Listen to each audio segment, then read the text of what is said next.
Hey, what's up, guys? I'm Sci Hi, and as we all know, the Magic Arena client's economy has been a source of great frustration and a lot of criticism over time. And with the release of Alchemy, it only seems to be getting worse.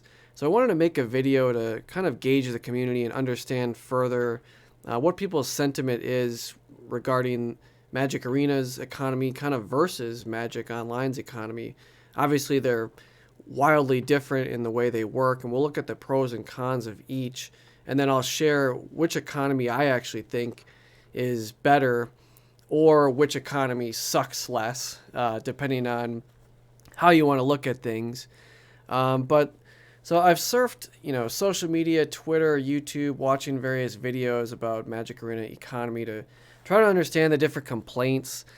But I haven't really seen like a direct comparison between Magic Arena and Magic Online, or a lot of opinions on which version people like better, or if people share the same complaints about Arena as they do Magic Online. Obviously, there's probably a large section of the community that's newer and is not even familiar with the Magic Online economy or how it works. So maybe they just haven't been exposed to that and just sort of sourcing their frustration on what they know in Magic Arena. But nevertheless, without further ado, we can dive into this. And again, at the end, I'll share what I think is actually the better economy. And just before we move forward, obviously, of course, we're talking only the economy here. We're not talking about which program has the better interface or card availability or what formats there are. Obviously, Magic Online would be strictly better there, seeing as how it has every card ever made or printed.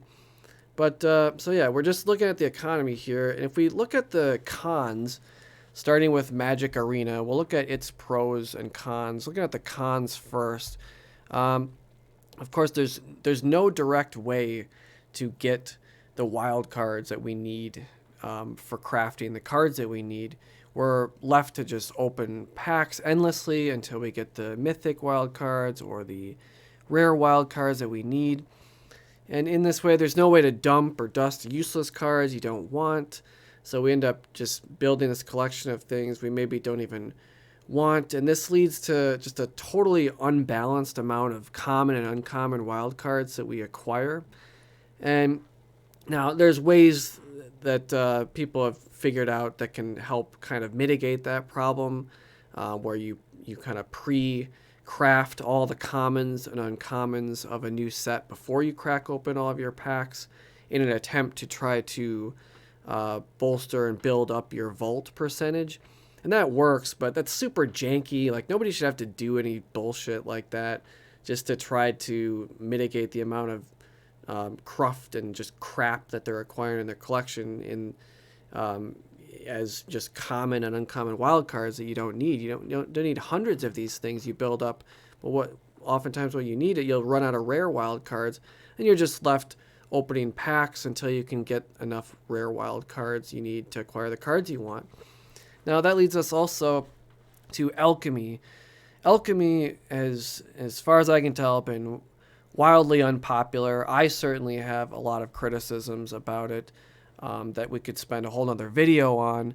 But the biggest source of complaints you'll hear people, and of course I agree it's justified, is that why in the hell does Alchemy affect Historic? Why are Historic cards that you may have crafted getting nerfed because their Alchemy version is now taking effect over the card you initially crafted? And cards are getting nerfed into the point where they're not playable anymore, and yet you don't get a wild card as a refund for this, which just seems like absolute bullshit. Now, it's maybe worth noting that something similar to this can also happen outside of Alchemy, where maybe you have a really good card in Historic that doesn't get nerfed or changed, but it effectively does because a new set will come out, and maybe there's just a strictly better version of it, of the card that you were running, and now there's no reason to run the card you were running anymore if you're playing Absolute for Absolute as competitive as you can. You're going to need this new card that was printed, and you're in the same exact predicament as if it was nerfed, where you're now kind of forced, if you want to be as competitive as possible, to craft this new card that's strictly better. Now doesn't happen too often. It's less of a sucker punch than like having the actual card you crafted nerfed. So it's not perfectly analogous, of course, to how I'm comparing this.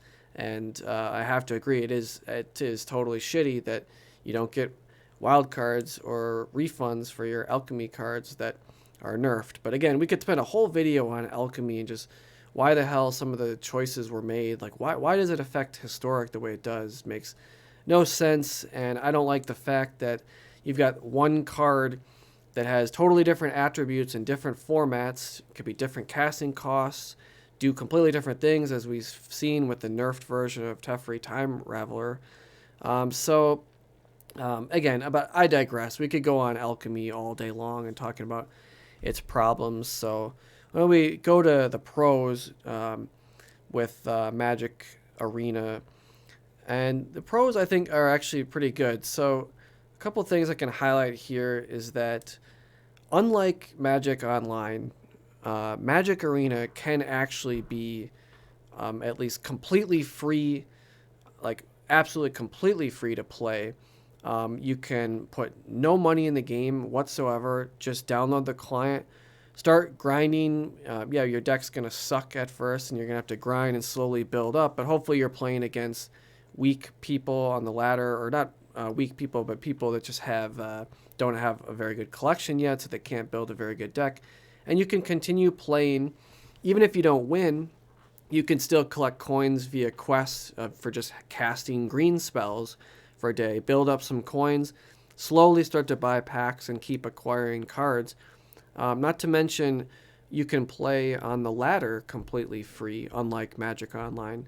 To play in a sort of ranked or higher stakes game on Magic Online requires tickets to enter. There's no free ladder. Sure, there's a tournament practice room, but the quality of games there just aren't necessarily very good, and we can talk about that a little more once we move on to Magic Online. But I think it's absolutely worth noting that with Magic Arena, you can completely play for free, albeit it may be a little bit slow, but that is worthwhile. That's valuable. To completely play something for free without ever putting a dime in it is unique to Magic Arena. I don't think that's possible on Magic Online. You have to at least put in a little bit of money to buy some tickets, to buy some cards initially, and then, yeah, sure, you could play for free forever with the same cards. Maybe you could play for free with one of the starter decks or like sample games they allot you. It's been so long since I created an account that I don't really frankly remember what it is, but I think it's pretty weak, boring decks that you're initialized with, so kind of a moot point. So again, completely free to play is pretty valuable. That's a strong pro in my book for Magic Arena. And kind of along these lines as well, that can be really beneficial for lesser skilled players. Like I mentioned, to get coins, even if you're not winning, you can still complete quests just for playing lands, just showing up for the day and playing some games. But I do think the fact that you're incentivized to win is useful as well, because it helps to promote higher quality games and people trying and not just quitting all the time. Certainly you'll still can have people quit, but at least if you play a game and maybe your opponent gets mana screwed and it's just a crappy short game and they quit, at least you get a win for that and you get some coins. It's not unlike Magic Online where maybe you play a 5-minute game and somebody just got a horrible hand or their mana screwed and they just quit. And it's like, oh, that sucks, but now you just wasted that time. At least on Magic Arena, at least you get something for your win, unlike Magic Online. So that can be beneficial, again, for newer players to also acquire those coins, even if they aren't winning. But the incentivization to win is definitely valuable on the Magic Arena client. Moving on to Magic Online, we can start off with its cons right away. And some people may disagree with me on this, so this is not necessarily objective. This is for sure just my opinion, man. But having to buy from bots is... I'm going to start off with that. Yeah, I know it sounds weird, but I think it's weird to have to buy from bots on Magic Online. There is no formal way to acquire cards from wizards that I'm aware of. If you're not familiar with Magic Online, what there is there's just a system of all these different bots that you can track and add to your friends list, and you sort of set up kind of a pseudo account or patronage with these bots. The more you shop from them, oftentimes you'll be buying cards, paying tickets, and it won't be a perfect transaction. There'll be a remainder and there'll be change. Rather than give you your change, it is stored in these bots as store credit, which is fine, but to me it's kind of a pain in the ass. Now it's like I've got this change or store credit built up at this with this one bot store or bot network, and now it's like, okay, now I'm kind of committed. It's like I have to keep going to this bot, gotta add them to friends, otherwise I don't want to lose out on my store credit. So I just think it's strange. It's weird to buy from bots. I mean, of course you don't have to. There still is an open marketplace where you can buy and sell with other human beings, but some people like me, like I just don't have time to wheel and deal and be slinging cards all day. Obviously, you're going to get a better deal by selling your cards to people rather than bots. You'll get a more fair price. You can haggle a little bit. But if you just want to fire up a deck or a game, having to go through bots, I find, to me, it's just a pain in the ass. We can move on from the bots. I've said enough about them, but I'm curious what you guys agree. If you agree or disagree, or what you think about the whole bot situation on Magic Online. Maybe it's great, and I'm just like failing to see why it's so great or how the system works. But nevertheless, we can move on to further cons with Magic Online, and that is that if you want to play, if you want to get into Modern or a format, and you want to play some of the hot decks of the season or of the current times, and you want to get these staples, some of these cards are just excruciatingly expensive. We're talking like Renin 6. I haven't looked currently, but like Ragavan. We can look all through history. There's always been these chase cards that are no doubt extremely powerful, played in a wide variety of decks, and they can get up to $100 US dollars or even more at some points. And this is just, to me, just a disgusting, horrible gate to play. Now, I used to play a ton of Magic Online, and I'm excited to get back into it, and because I love Modern.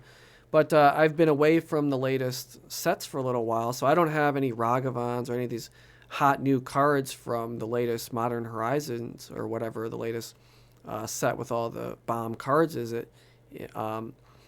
The latest set with all the great cards that are used in almost every deck. I don't have any of those. So if I want to get back in, there's just this huge gate of these extremely expensive cards that I have to buy. Now, on that note, I'll share just a brief story, and this isn't contrived or anything. It happens to tons of people. But so I wanted to play Uro, Titan of Nature's Wrath, in a certain deck, and now I'm sure I bought this card at its peak price, which may be a little silly on me, but I wanted to play the card. I wanted it, and I was sick of not having it. I wanted a play set for a deck, so I paid like $60, $70 for each copy.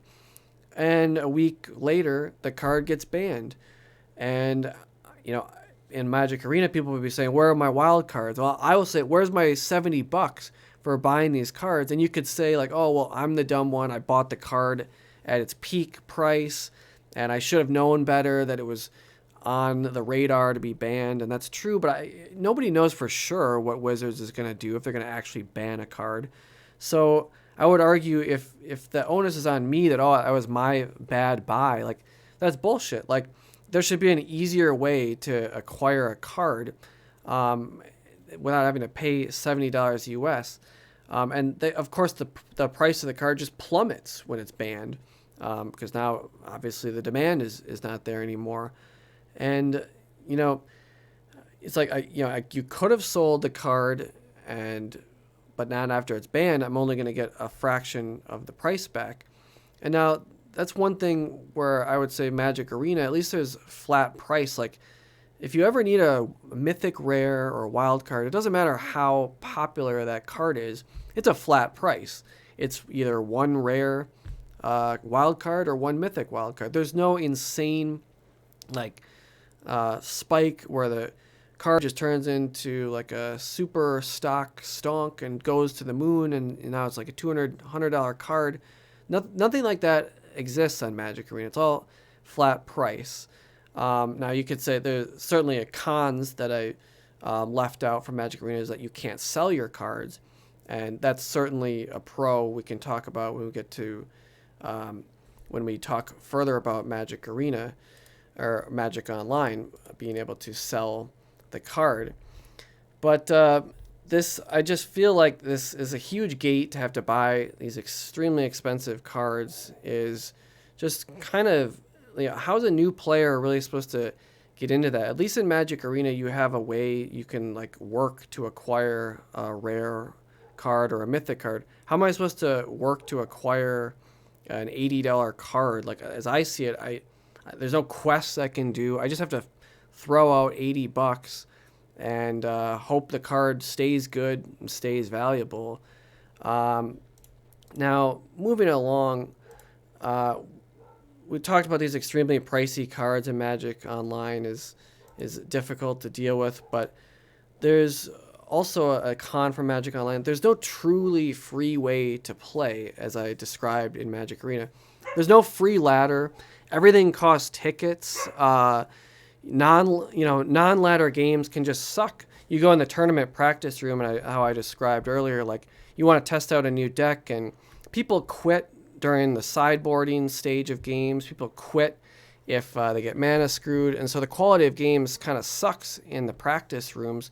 So you kind of are forced. You want to play the leagues and the tournaments because at least there's incentive to keep playing, and even if people have bad hand, they're going to continue to play because they don't want to lose.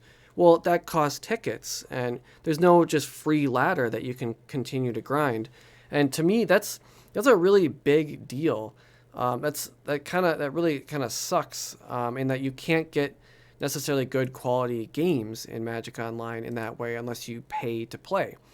And now, as I mentioned about people like quitting early in a game to make it a kind of a crappy game, of course that can happen in Magic Arena as well. But as I said earlier, at least you still get, when this happens, at least you still get a win, and you're getting some daily coins for whatever, just for playing and showing up. You get some coins. Yeah, it's a little bit of digital coin object in a database somewhere, but that has real value in that you can use it to buy packs and further expand your collection, yada yada yada. So to me that's a big deal, not having a free way to just continually play. But now we can move on to the pros, because the pros for Magic Online, because what I'm talking about here can actually be a good thing, that we play in the ladders and the tournaments, because for really good people, that can mean better prizes and prize support, as we can look at in a moment here. But talking about the pros for Magic Online, let's just dive into it. So one interesting thing about Magic Online, even though I've discussed the kind of issues with the prices and stuff, not everything is $100, of course. And if you're looking to brew and create exciting, wild, interesting modern decks or legacy decks or whatever format, there's just countless jank rares and non-staple cards that are still powerful and do crazy powerful effects, and you can make competitive weird decks with jank rares that cost literally just pennies, or they even less. They could be fractions of cents. You might have some credit with a bot, and you could just build a whole deck for like one ticket or less if it's just a lot of cards that aren't in demand anymore. So that's pretty cool. And of course, having access to all the cards is through Magic's history is awesome. But as I said at the beginning, we're just talking econ here, so we're not going to really list that as a pro, having every card available. Also a pro for Magic Online, reselling your cards, as I mentioned. At least you can get value, and some people really enjoy the practice of buying low, selling high, and actually making money running bots, whatever. And that's cool. More power to them. If that's your thing, go for it. But some people like me just want to get in and play and acquire cards as fast as possible. And to me, like reselling cards is stressful. I'm always on the losing end of the deal unless you wheel and deal with actual humans. If you're selling back to bots, the price is going to be controlled and you're almost always going to lose money on what you paid for. So something to just be aware of. But reselling, being able to actually resell and get rid of the cards that you rightfully owned and bought is definitely a pro. So point there for Magic Online over Magic Arena, no doubt. As well as being able to resell your cards, Magic Online has rental services, which I understand you could rent a whole deck to play for a tournament and just return it, not even have to worry about buying all the cards. And I haven't used these myself yet personally. I imagine it's pretty slick. It's an idea I thought I've had for many years, that why doesn't this exist for both paper cards as well as in the digital environment. So it's cool to see that rental services is a thing now, something that I should look into further, and you should as well if it's something you may be interested in. And now I also mentioned the pay-to-play kind of league tournament play, how this can actually be a really good pro for very skilled players to acquire more prizes quickly and actually make money on cards. And speaking of the prizes, on Magic Online, I would argue as a pro, the prizes are just genuinely way more interesting. With Magic Online, you not only can get treasure chests and new avatars and different things to spice up your account, but the treasure chests, apart from just cards, you can get foil cards, get new cosmetics, and there's a little bit of that in Magic Arena, but not quite as much. Like I said, you get foil cards, you could win an entire set. There's like endless amounts of things they can do in these treasure chests to keep it really interesting, whereas Magic Arena, a lot of times you're just unlocking, some more coins or just a random card here and there that you get so conditioned that when I unlock these quests, your daily quest for a card, it's almost always just some garbage card that you're going to forget about the second you clicked it, and it just goes to die in your collection somewhere. So I definitely think Magic Arena could go a long way to kind of increase their prize pool, make it more interesting. I know they do have some cosmetics and sleeves you can randomly unlock, but I feel like the rate and odds of that happening are pretty low. So I feel like that's something they could improve on going forward for sure. But anyways, to wrap up, I did say that I would pick and say which economy I actually like better.